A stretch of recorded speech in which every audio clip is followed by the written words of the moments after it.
Hello friends, welcome to Jenvita creations.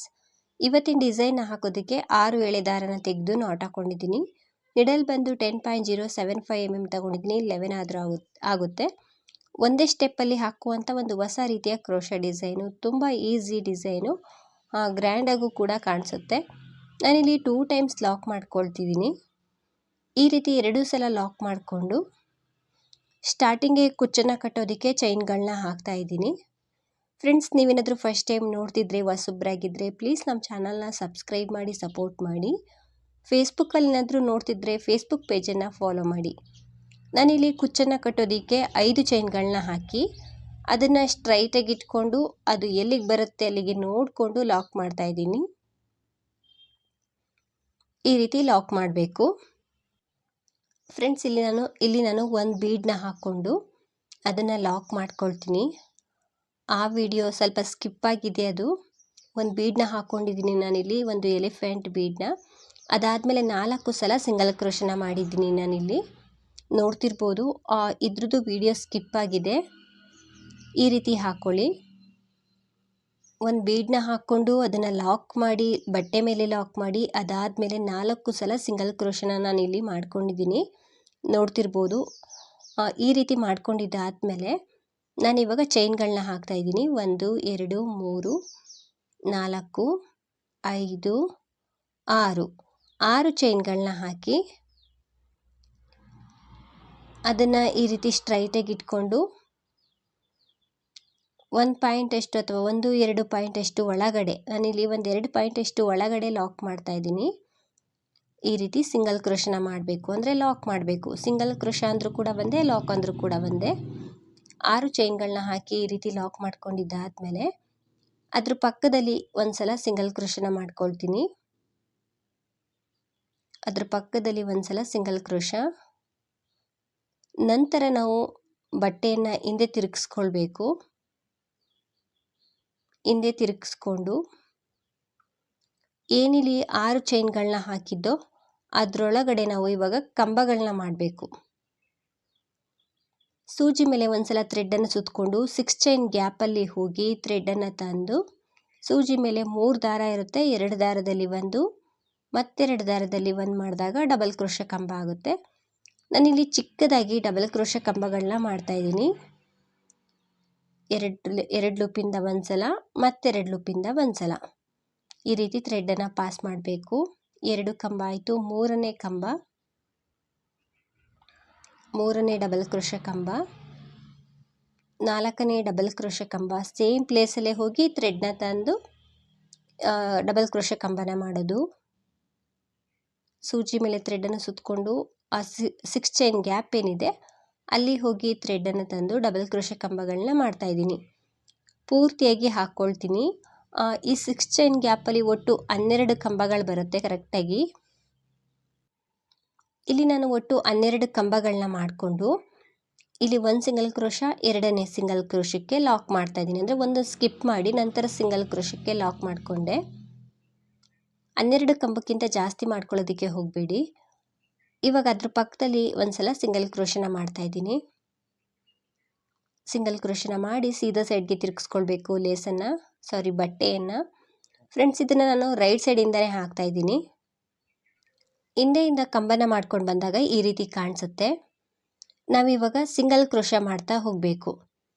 ಇಲ್ಲಿ already ಕಂಬಗಳಿದೆಯಾ, ಕಂಬಗಳ ಮೇಲೆ ಹೋಲ್ ಗ್ಯಾಪ್ ಚೆನ್ನಾಗಿ ಕಾಣಿಸುತ್ತೆ. ಫಸ್ಟ್ ಕಂಬದ ಮೇಲೆ ಇರುವಂತಹ ಹೋಲ್ ಗ್ಯಾಪಲ್ಲಿ ನಾನು ಮೊದಲನೇ ಸಿಂಗಲ್ ಕ್ರೋಶನ ಮಾಡ್ತಾಯಿದ್ದೀನಿ. ಈ ರೀತಿ ನಿಡಲ್ನ ಹಾಕಿ ಥ್ರೆಡ್ನ ತಂದು ಸಿಂಗಲ್ ಕ್ರೋಶನ ಮಾಡಬೇಕು. 1 ಸಿಂಗಲ್ ಕ್ರೋಶ ಆಯಿತು.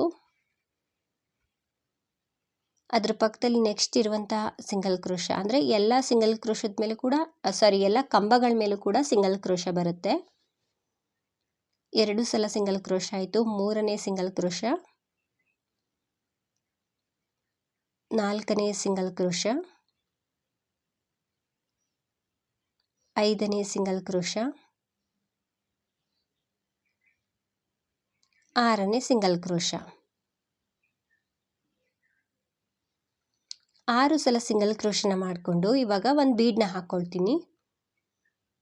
ಸೊ ಇಲ್ಲಿ ನಾವು 12 ಡಬಲ್ ಕ್ರೋಶ ಕಂಬ ಮಾಡಿದ್ವಲ್ಲ, ಅದರಲ್ಲಿ ಅರ್ಧ ಭಾಗ ಸಿಂಗಲ್ ಕ್ರೋಶನ ಮಾಡಿಕೊಂಡು ಒಂದು ಬೀಡನ್ನ ಹಾಕ್ಕೊಂಡು ಮತ್ತೆ ಮಿಕ್ಕಿರುವಂತಹ ಕಂಬದ ಮೇಲೆ ಸಿಂಗಲ್ ಕ್ರೋಶನ ಮಾಡ್ತಾ ಇದ್ದೀನಿ.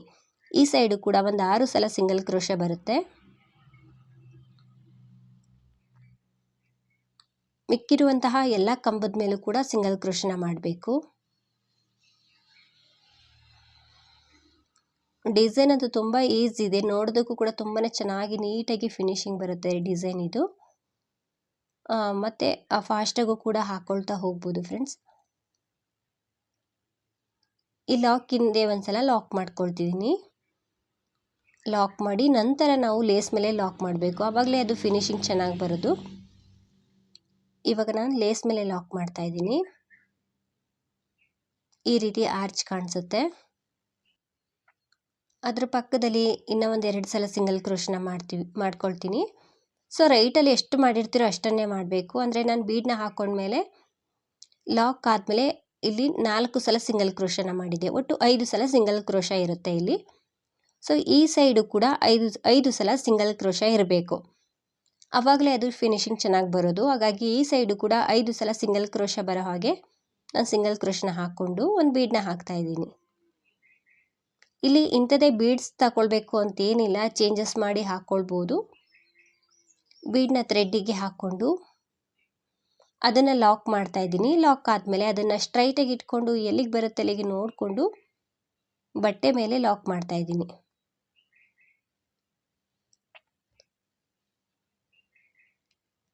ಲಾಕ್ ಆದಮೇಲೆ ಇವಾಗ ಕುಚ್ಚನ್ನು ಕಟ್ಟೋದಕ್ಕೆ ಚೈನ್ಗಳನ್ನ ಹಾಕ್ಕೊಳ್ಬೇಕು. ಈ ರೀತಿ ಆರ್ಚ್ ಕಾಣಿಸುತ್ತೆ. ಸೊ ಬೀಡನ್ನ ಹಾಕ್ಕೊಳ್ಳೇಬೇಕು ಅಂತೇನಿಲ್ಲ, ಮಧ್ಯದಲ್ಲಿ ಆರ್ಚಲ್ಲಿ ಬರೀ ಸಿಂಗಲ್ ಕ್ರೋಶ ಮಾಡಿಕೊಂಡ್ರೂ ಕೂಡ ನಡೆಯುತ್ತೆ. ನಾನಿಲ್ಲಿ ಕುಚ್ಚನ್ನು ಕಟ್ಟೋದಕ್ಕೆ 5 ಚೈನ್ಗಳನ್ನ ಹಾಕ್ತಾ ಇದ್ದೀನಿ. 5 ಚೈನನ್ನು ಹಾಕಿ ಅದನ್ನು ಸ್ಟ್ರೈಟಾಗಿ ಇಟ್ಕೊಂಡು ಅದು ಎಲ್ಲಿಗೆ ಬರುತ್ತೆ ಅಲ್ಲಿಗೆ ನೋಡಿಕೊಂಡು ಲಾಕ್ ಮಾಡ್ತಾ ಇದ್ದೀನಿ. ಲಾಕ್ ಆದಮೇಲೆ ಸೊ 2 ಕಡೆ ಒಂದೊಂದು ಬೀಡ್ ಬಂದಿತ್ತಲ್ವ, ಹಾಗಾಗಿ ಈ ಸೈಡು ಕೂಡ ಒಂದು ಬೀಡನ್ನ ಹಾಕ್ತಾ ಇದ್ದೀನಿ. ನಾನಿಲ್ಲಿ ಸ್ಟಾರ್ಟಿಂಗಲ್ಲಿ ಬೀಡನ್ನ ಹಾಕ್ಕೊಂಡಿಲ್ಲ, ಬೇಕು ಅಂದರೆ ನೀವು ಸ್ಟಾರ್ಟಿಂಗ್ಗೆ ಬೀಡನ್ನ ಹಾಕಿ 5 ಚೈನ್ನ ಹಾಕ್ಬೋದು. ಒಂದು ಬೀಡನ್ನ ಥ್ರೆಡ್ಡಿಗೆ ಹಾಕ್ಕೊಂಡು ಅದನ್ನು ಲಾಕ್ ಮಾಡಿ ಎಲ್ಲಿಗೆ ಬರುತ್ತೆ ಅಲ್ಲಿಗೆ ನೋಡಿಕೊಂಡು ಬಟ್ಟೆ ಮೇಲೆ ಲಾಕ್ ಮಾಡ್ತಾ ಇದ್ದೀನಿ.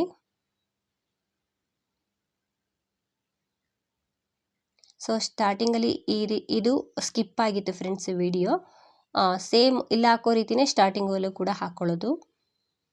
ಬೀಡನ್ನ ಲಾಕ್ ಮಾಡಿ ಬಟ್ಟೆ ಮೇಲೆ ಲಾಕ್ ಮಾಡ್ಕೊಂಡಿದ್ದಾದಮೇಲೆ ಅದ್ರ ಪಕ್ಕದಲ್ಲಿ 4 ಸಲ ಸಿಂಗಲ್ ಕ್ರೋಶನ ಮಾಡಬೇಕು. ಗ್ಯಾಪನ್ನು ಕೊಡೋದಕ್ಕೆ ಹೋಗಬೇಡಿ ಸಿಂಗಲ್ ಕ್ರೋಶ ಮಾಡಬೇಕಿದ್ರೆ. ಒಟ್ಟು 4 ಸಲ ಸಿಂಗಲ್ ಕ್ರೋಶನ ಮಾಡಿಕೊಂಡೆ. ಸೊ ಬೀಡನ್ನ ಹಾಕಿ ಲಾಕ್ ಮಾಡಿರ್ತೀವಲ್ಲ ಅದನ್ನು ಕೂಡ ಸೇರಿಸ್ಕೊಂಡ್ರೆ 5 ಸಲ ಸಿಂಗಲ್ ಕ್ರೋಶ ಬಟ್ಟೆ ಮೇಲೆ ಇರುತ್ತೆ. ಇವಾಗ 6 ಚೈನನ್ನು ಹಾಕ್ಕೊಂಡೆ. 6 ಚೈನನ್ನು ಹಾಕಿ ಅದನ್ನು ಒಂದು 2 ಚೈನಷ್ಟು ಒಳಗಡೆ ಸ್ವಲ್ಪ ಲೂಸಾಗಿ ಆರ್ಚ್ ಮಾಡಬೇಕಲ್ವ, ಹಾಗಾಗಿ ಒಳಗಡೆ ಲಾಕ್ ಮಾಡ್ಕೊಂಡಾಗ ಅದು ಯು ಶೇಪಲ್ಲಿ ಬರುತ್ತೆ. ಈ ರೀತಿ 1-2 ಚೈನಷ್ಟು ಒಳಗಡೆ ಲಾಕ್ ಮಾಡ್ಕೊಂಡಿದ್ದಾದಮೇಲೆ ಅದ್ರ ಪಕ್ಕದಲ್ಲಿ ಇನ್ನೂ ಒಂದು ಸಲ ಸಿಂಗಲ್ ಕ್ರೋಶನ ಮಾಡಿಕೊಂಡೆ. ಇವಾಗ ಬಟ್ಟೆಯನ್ನು ಹಿಂದೆ ತಿರುಗಿಸ್ಕೊಂಡು ನಾನು ಕಂಬಗಳನ್ನ ಮಾಡ್ಕೊಳ್ತಾ ಇದ್ದೀನಿ. ಸ್ಟಾರ್ಟಿಂಗ್ ಆರ್ಚ್ ರೀತಿಯೇ ಇಲ್ಲೂ ಕೂಡ ಕಂಬಗಳನ್ನ ಮಾಡ್ಕೊಳ್ತೀನಿ. ಸೂಜಿ ಮೇಲೆ ಥ್ರೆಡನ್ನು ಸುತ್ತಕೊಂಡು ಆ 6 ಚೈನ್ ಗ್ಯಾಪಲ್ಲಿ ಹೋಗಿ ಥ್ರೆಡನ್ನು ತಂದು ಡಬಲ್ ಕ್ರೋಶ ಕಂಬಗಳನ್ನ ಮಾಡಬೇಕು. 2ರಿಂದ 1 ಮತ್ತು 2 ಲೂಪಿಂದ 1 ಕಂಬ ಆಯಿತು. 2ನೇ ಕಂಬ ಸೇಮ್ ಪ್ಲೇಸಲ್ಲೇ ಹೋಗಿ ಥ್ರೆಡ್ನ ತಂದು ಡಬಲ್ ಕ್ರೋಶ ಕಂಬ. ನೀಟಾಗಿ ಕಂಬಗಳನ್ನ ಹಾಕ್ಕೊಳ್ಳಿ. ನಾನು ಚಿಕ್ಕದಾಗಿ ಕಂಬಗಳನ್ನ ಹಾಕ್ಕೊಳ್ತಾ ಇದ್ದೀನಿ. ಇನ್ನು ಒಂದು ಸ್ಟೆಪ್ಪಲ್ಲಿ ನಮಗೆ ಸಿಂಗಲ್ ಕ್ರೋಶ ಬರುತ್ತಲ್ವ, ಹಾಗಾಗಿ ಒಟ್ಟು 12 ಕಂಬ ಆದಮೇಲೆ ಒಂದು ಸಿಂಗಲ್ ಕ್ರೋಶನ ಸ್ಕಿಪ್ ಮಾಡಿ 2ನೇ ಸಿಂಗಲ್ ಕ್ರೋಶಕ್ಕೆ ನಾನಿಲ್ಲಿ ಲಾಕ್ ಮಾಡ್ತಾ ಇದ್ದೀನಿ. ಲಾಕ್ ಆದಮೇಲೆ ಸೀದಾ ಸೈಡ್ಗೆ ಅದ್ರ ಪಕ್ಕದಲ್ಲಿ ಒಂದು ಸಲ ಸಿಂಗಲ್ ಕ್ರೋಶನ ಮಾಡಬೇಕು. ಇವಾಗ ಸೀದಾ ಸೈಡ್ಗೆ ತಿರುಗಿಸ್ಕೊಂಡೆ. ಸೀದಾ ಸೈಡ್ಗೆ ತಿರುಗಿಸ್ಕೊಂಡ್ಮೇಲೆ ಇಲ್ಲಿ ನಾವು ಎಲ್ಲ ಕಂಬದ ಮೇಲೂ ಕೂಡ ಸಿಂಗಲ್ ಕ್ರೋಶ ಮಾಡ್ತಾ ಹೋಗಬೇಕು. ಸೊ ಫಸ್ಟ್ ಡಬಲ್ ಕ್ರೋಶ ಕಂಬಕ್ಕೆ ಸಿಂಗಲ್ ಕ್ರೋಶನ ಮಾಡ್ತಾ ಇದ್ದೀನಿ. ಯಾವುದೇ ಕಂಬವನ್ನು ಸ್ಕಿಪ್ ಮಾಡೋ ಹಾಗಿಲ್ಲ, ಎಲ್ಲ ಕಂಬದ ಮೇಲೂ ಕೂಡ ಒಂದೊಂದು ಸಿಂಗಲ್ ಕ್ರೋಶ ಬರಬೇಕು.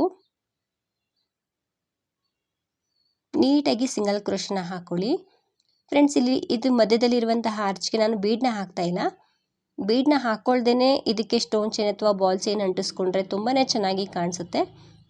ಹೇಗೆ ಅಂತ ಕೊನೆಯವರೆಗೂ ನೋಡಿ, ನಿಮಗೇ ಅರ್ಥ ಆಗುತ್ತೆ. ಸೊ ಬೀಡನ್ನ ಹಾಕ್ಕೊಳ್ಬೋದು ಅಥವಾ ಬರೀ ಸಿಂಗಲ್ ಕ್ರೋಶದಲ್ಲೇ ನೀವು ಇದನ್ನು ವರ್ಕ್ ಮಾಡ್ಬೋದು.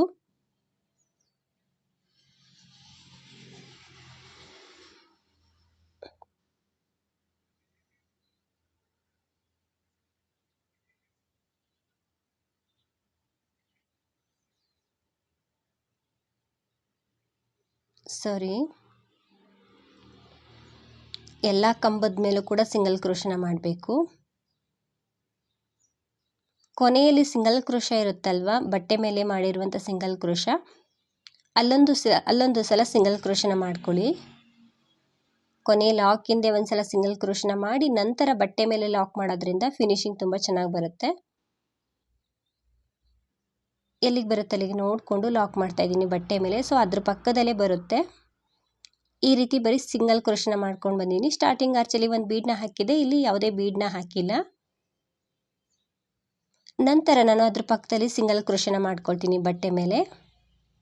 ಆಲ್ರೆಡಿ ಇಲ್ಲಿ 3 ಸಲ ಸಿಂಗಲ್ ಕ್ರೋಶ ಇದೆ, ಇದು ಸೇರಿ 4ನೇ ಸಿಂಗಲ್ ಕ್ರೋಶ, ಇನ್ನು ಒಂದು 5ನೇ ಸಿಂಗಲ್ ಕ್ರೋಶ. 5 ಸಲ ಸಿಂಗಲ್ ಕ್ರೋಶ ಆದಮೇಲೆ ಒಂದು ಬೀಡನ್ನ ಹಾಕ್ತಾ ಇದ್ದೀನಿ. ಸೊ ಮಧ್ಯದಲ್ಲಿ ಕುಚ್ಚು ಬರುತ್ತೆ, 2 ಕಡೆ ಒಂದೊಂದು ಬೀಡ್ ಬರುತ್ತೆ, ಹಾಗಾಗಿ ಒಂದು ಬೀಡನ್ನ ಹಾಕ್ಕೊಳ್ತಾ ಇದ್ದೀನಿ. ಬೀಡನ್ನ ಥ್ರೆಡ್ಡಿಗೆ ಹಾಕ್ಕೊಂಡು ಬೀಡ್ ಲಾಕ್ ಮಾಡಿ ಅದನ್ನು ಸ್ಟ್ರೈಟಾಗಿ ಇಟ್ಕೊಂಡು ಅದು ಎಲ್ಲಿಗೆ ಬರುತ್ತೆ ಅಲ್ಲಿಗೆ ನೋಡಿಕೊಂಡು ಲಾಕ್ ಮಾಡ್ತಾ ಇದ್ದೀನಿ. ಲಾಕ್ ಆದಮೇಲೆ ಕುಚ್ಚನ್ನು ಕಟ್ಟೋದಕ್ಕೆ 5 ಚೈನ್ನ ಹಾಕಬೇಕು. 5 ಚೈನನ್ನು ಹಾಕಿ ಎಲ್ಲಿಗೆ ಬರುತ್ತೆ ಅಲ್ಲಿಗೆ ನೋಡಿಕೊಂಡು ಬಟ್ಟೆ ಮೇಲೆ ಲಾಕ್ ಮಾಡ್ತಾ ಇದ್ದೀನಿ. ಲಾಕ್ ಆದಮೇಲೆ ಸ್ವಲ್ಪ ಥ್ರೆಡ್ನ ಮೇಲೆತ್ತಿ ಮತ್ತೊಂದು ಬೀಡನ್ನ ಹಾಕ್ತಾ ಇದ್ದೀನಿ. ಬೀಡನ್ನ ನಿಡಲ್ ಒಳಗಡೆ ಹಾಕ್ಕೊಂಡು ಅದನ್ನು ಥ್ರೆಡ್ಡಿಗೆ ಪಾಸ್ ಮಾಡ್ಕೊಳ್ತೀನಿ.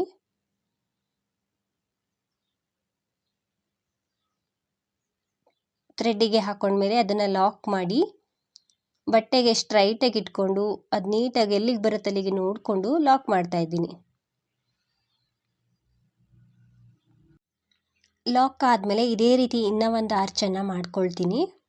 ಸೊ ಸ್ಟಾರ್ಟಿಂಗ್ ಆರ್ಚ್ ರೀತಿನೇ ಎಂಡಿಂಗಲ್ಲೂ ಕೂಡ ಮಾಡ್ಕೊಳ್ತೀನಿ. ಈ ರೀತಿ ಡಿಸೈನ್ ಬರುತ್ತೆ. ಸೊ ತುಂಬ ಚೆನ್ನಾಗಿ ನೀಟಾಗಿ ಫಿನಿಶಿಂಗ್ ಬಂದಿದೆ. ಸೊ ಕೊನೆಯಲ್ಲೂ ಕೂಡ ಆರ್ಚೆಲ್ಲ ಆದಮೇಲೆ ಒಂದು ಬೀಡನ್ನ ಹಾಕಿ ಲಾಕ್ ಮಾಡಿ 5 ಚೈನ್ನ ಹಾಕಿ 1-2 ಸಲ ಸಿಂಗಲ್ ಕ್ರೋಶನ ಮಾಡಿ ಎಕ್ಸ್ಟ್ರಾ ಒಂದು 2-3 ಚೈನನ್ನು ಹಾಕಿ ಥ್ರೆಡನ್ನು ಕಟ್ ಮಾಡಿಕೊಂಡೆ. ಈ ರೀತಿ ಕಾಣಿಸುತ್ತೆ ಫ್ರೆಂಡ್ಸ್. ಇಲ್ಲಿ ನಾನು ಮಧ್ಯದಲ್ಲಿ ಯಾವುದೇ ಬೀಡ್ಸನ್ನು ಹಾಕಿಲ್ಲ ಅಲ್ವಾ ಆರ್ಚ್ ಒಳಗಡೆ, ಅದ್ರ ಬದಲಿಗೆ ನೀವು ಅಲ್ಲೊಂದು ಸ್ಟೋನ್ ಚೈನ್ ಅಥವಾ ಬಾಲ್ ಚೈನು ಕೂಡ ಅಂಟಿಸ್ಕೊಳ್ಬೋದು ಅಥವಾ ಈ ರೀತಿ ಬೀಡನ್ನ ಹಾಕ್ಕೊಳ್ಬೋದು. ಇದಕ್ಕೆ ಕುಚ್ಚನ್ನೆಲ್ಲ ಕಟ್ಟಿದ್ಮೇಲೆ ಈ ರೀತಿ ಕಾಣಿಸುತ್ತೆ. ಸೊ ನಾನಿಲ್ಲಿ ಒಂದು ಬಾಲ್ ಚೈನ್ನ ಅಂಟಿಸಿದ್ದೀನಿ, ಸ್ಟೋನ್ ಚೈನ್ ಆದರೂ ಅಂಟಿಸ್ಕೊಳ್ಬೋದು.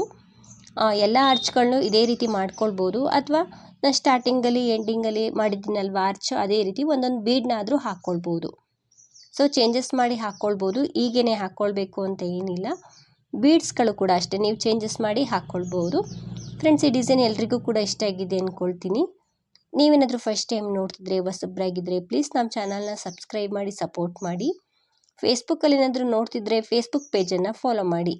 ಈ ಡಿಸೈನ್ ಹೇಗಿದೆ ಅಂತ ಕಮೆಂಟ್ ಮೂಲಕ ತಿಳಿಸಿ. ಆದಷ್ಟು ವಿಡಿಯೋನ ಲೈಕ್ ಮಾಡಿ, ಶೇರ್ ಮಾಡಿ, ನೀವೊಮ್ಮೆ ಟ್ರೈ ಮಾಡಿ. ಪ್ರೈಸ್ ಬಂದು ಇದಕ್ಕೆ ಒಂದು 500ವರೆಗೂ ಚಾರ್ಜ್ ಮಾಡ್ಬೋದು, ನಿಮ್ಮ ಪ್ಲೇಸ್ ಮೇಲೆ ಡಿಪೆಂಡ್ ಆಗಿರುತ್ತೆ. ಇಷ್ಟೇ ಅಂತ ಹೇಳೋಕ್ಕಾಗಲ್ಲ, ಹೆಚ್ಚು ಕಡಿಮೆ ಮಾಡ್ಕೊಳ್ಬೋದು. ಡಿಸೈನ್ ಅಂತೂ ತುಂಬ ಚೆನ್ನಾಗಿ ಬರುತ್ತೆ, ತುಂಬ ಈಸಿ ಇದೆ, ನೋಡೋದಕ್ಕೂ ಕೂಡ ತುಂಬಾ ಗ್ರ್ಯಾಂಡ್ ಲುಕ್ ಆಗಿ ಕಾಣಿಸ್ತಿತ್ತು. ನೀಟಾಗಿ ಫಿನಿಶಿಂಗ್ ಬರುತ್ತೆ. ನೀವೊಮ್ಮೆ ಟ್ರೈ ಮಾಡಿ ನೋಡಿ. Thank you.